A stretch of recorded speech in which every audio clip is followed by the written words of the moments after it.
Vi er gruppe 2, og i AT har vi haft om fremstilling af bioetanol fra halm. Formålet med forsøget er at fremstille etanol ud fra halm. Bioetanol. Der er 2 former inden for bioetanol. Der er første generation, og der er anden generation. Første generation fremstilles af sukker og stivelsesholdige planter. Det vil sige sukkerroer, sukkerrør, korn og majs. Første generation er kendetegnet ved en forholdsvis simpel produktion, og den er baseret på råvarer, der også kan udnyttes som fødevarer. For at producere etanol kræves en gæringsproces, så derfor koges og hakkes de sukkerholdige planter. De hakkes, så plantefibrene nedbrydes. Herefter tilsættes vand og gær, der står for en egentlig produktion af etanol.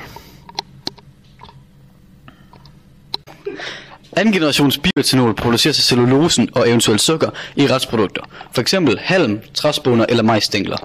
Kritikken af anden generations bioetanol går på, at biomassen, f.eks. halms energi, kunne udnyttes bedre ved forbrænding på kraftværker, men bioetanol gør, at vi kan løsrive os fra fossile brændstoffer.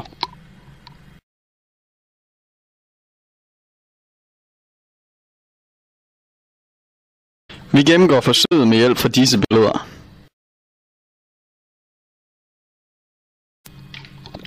Først så starter vi med at tage noget halm, som vi så klippede i stykker og blendede i en blender.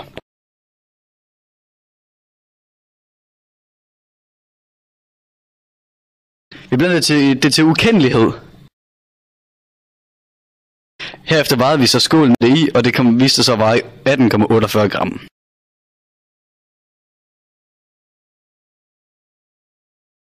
Tilførte saltsyre, eller H2SO4, som er den kemiske formel for det. Det tilsatte vi så 10 ml af, og hvorefter vi også tilsatte 100 ml vand. Det blandede vi så i halmen.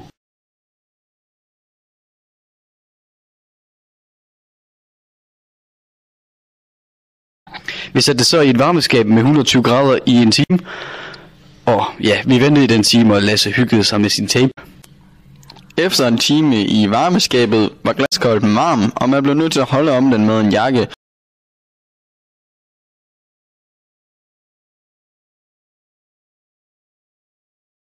Vi stabiliserede pH-værdien ved hjælp af natriumhydroxid NaOH og svovlsyre H2SO4.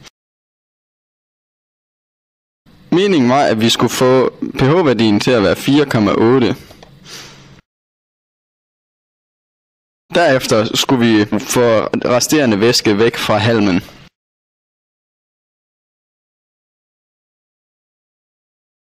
Og tilsætte citronsyre, dernæst enzymerne.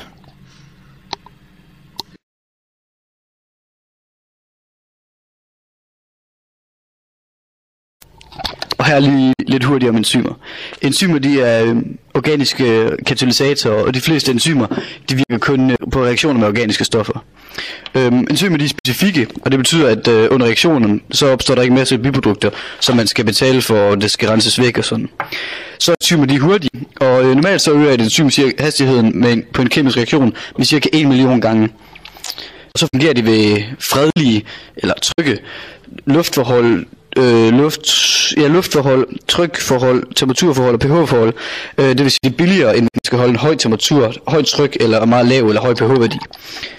Og så er de miljøvenlige. Andre katalysatorer, de er miljøfarlige, og så er der underlagt restriktioner, men det er der ikke med enzymer.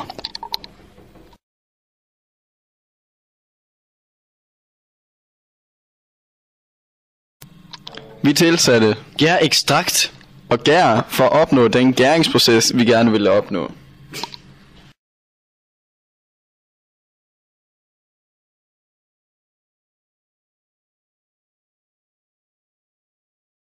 Vi tog et par målinger, som vi desværre ikke kunne bruge senere hen i forløbet.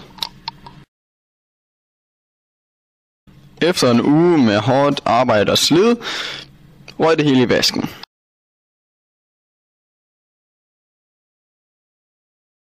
Her ser vi beregningsskemaet for glukose, etanol. Og det vi ser her er beregningsskemaet af afbrænding af etanol. Her ser vi beregningsskemaet for respiration.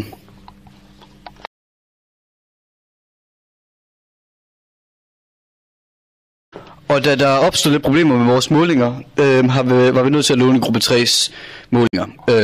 Så her er, hvad vi fik ved diagrammet. Som I kan se til venstre, er der, hvad de forskellige masser vejede på de pågældende tidspunkter. Øverst står der så, hvad det vejede ved til start. Ude til venstre står der, hvor mange timer det skulle stå.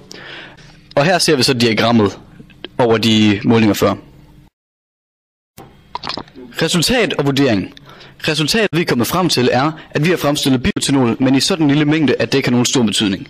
Vi har fundet ud af, at man ved afbrænding af bioetanol udleder ca. 7,660 gram CO2, og at naturen selv udleder 7,657 gram CO2. Derfor kan man sige, at bioetanolen stort set er CO2-neutral. Derfor vurderer vi, at bioetanolen er en god, men et dyrt alternativ brændstof. Hvad fandt vi ud af? Vi fandt ud af, at man selv kan fremstille etanol, og det er lige til at fremstille. Det vil sige, det er nemt at lave. Etanolen, det kan brændes, og derfor vil man måske i fremtiden se mere til, at etanol bliver brugt som brændstof, i stedet for fossile brændstoffer. Metoden. Og ud fra denne cirkel kan vi så se, hvordan vi har brugt naturvidenskabelige metoder til videorapporten. Først der fik vi en hypotese, hvor vi derefter lavede et eksperiment, for at se om hypotesen blev af- eller bekræftet. Hvis vi skulle have fuld cirkel hele vejen rundt, så skulle vi have reflekteret over vores resultat, og så skulle vi have ændret nogle variabler, som f.eks. temperaturen i varmeskibet. Derefter skulle vi så have set, om det havde gjort nogen betydelig ændring i resultatet. Det skulle vi så have gjort, indtil resultatet passede 100% med vores hypotese, eller vi kunne komme tættere på sandheden, end vi allerede var.